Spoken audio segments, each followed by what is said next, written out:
Well, I'd like to reach out to Senators Angara, Senator Ejercito, and Senator Revilla. Mga sir, I'm appealing to you as a constituent, as a productive citizen of our country, as a single mom, or maybe to an extent, maybe you can consider myself a sister of yours, no? To seriously consider voting to pass the divorce law, to pass it into law in our country.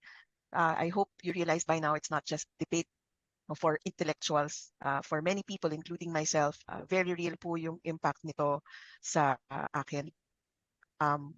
For example, magiging mas simple na po ang dealings ko as an individual. No, I can get my name back. I've been married for 20 years.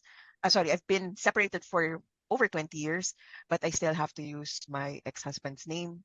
We still need each other's signature for major documents. So that's on the practical side. Mhm.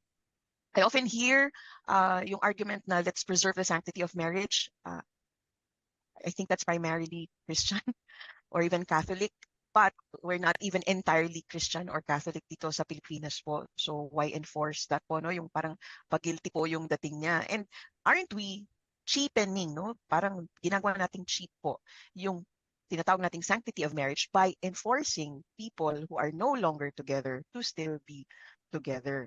Marami pa pong stories, real people out there. I'm just one of them. I hope uh, you consider all of us.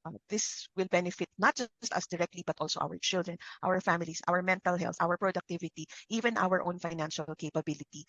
Malakas po na pampalaya ang divorce for people like. Thank you.